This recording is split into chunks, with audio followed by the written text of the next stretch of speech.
In the last video, I made mention of clinical pastoral education, and I'm assuming that you all will do that if you haven't already at some time. And I think I've made reference to this in previous units.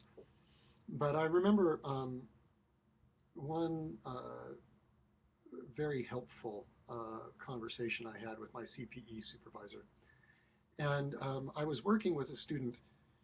She was a graduate student, and in, I think, biology, a science geek and really pretty geeky. And she was not somebody who had a tremendously strong self-image. And we were having some conversations, and I can't even remember what the presenting subjects were. But I was very, very careful with boundary issues and things like that. I was just hypersensitive to being careful. So I was talking to my supervisor about this, and he asked me the question.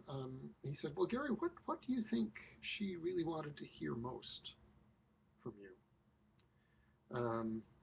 And like I said, I don't remember the context of all of our conversation. I suppose I could look it up. I think I still have my verbatim reports.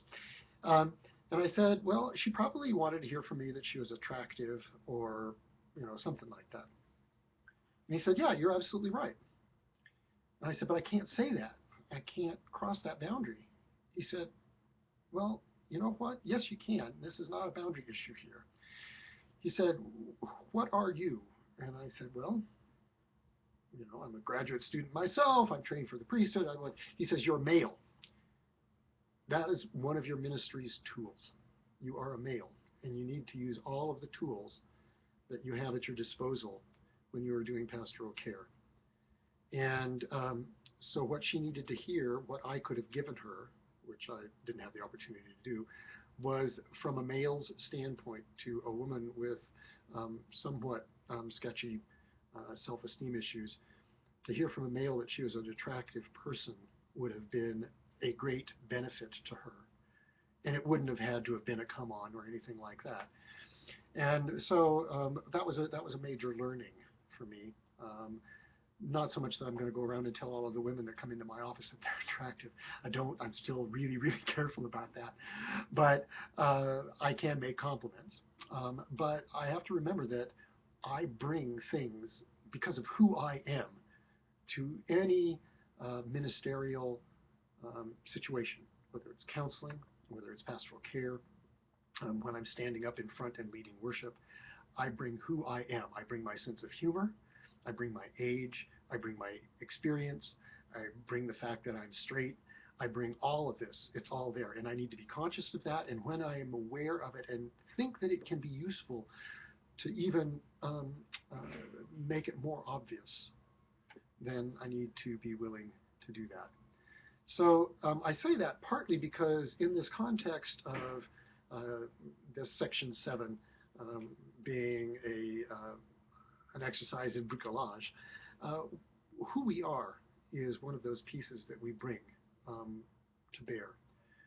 Who we are as individuals, who we are in our order of ministry, what type of ministry we are engaging in, whether it's Christian education or reconciliation of a penitent or community service.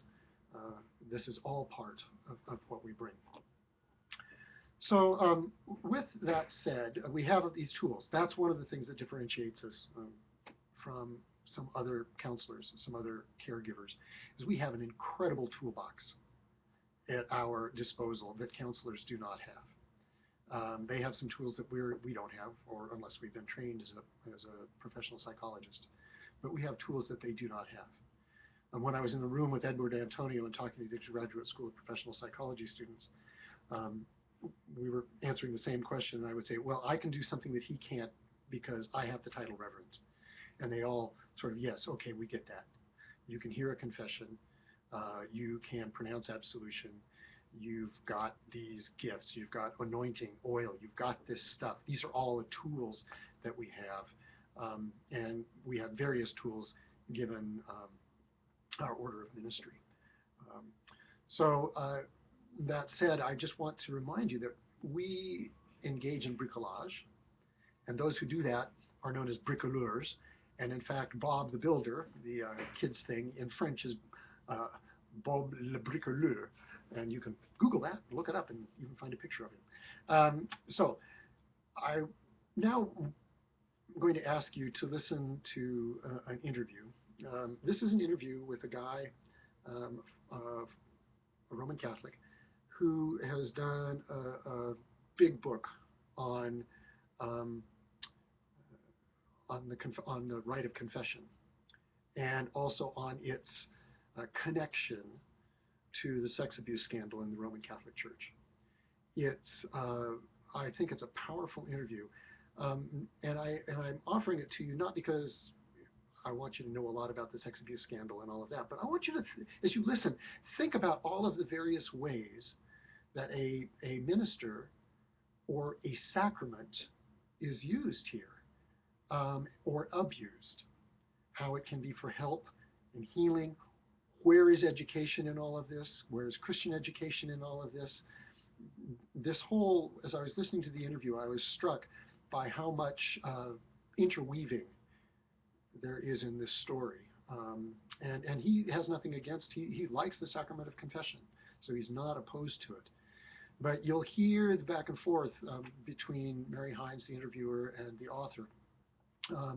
And just listen to how much influence we as ministers have as we use the tools that we have. The interview was probably 25 minutes long.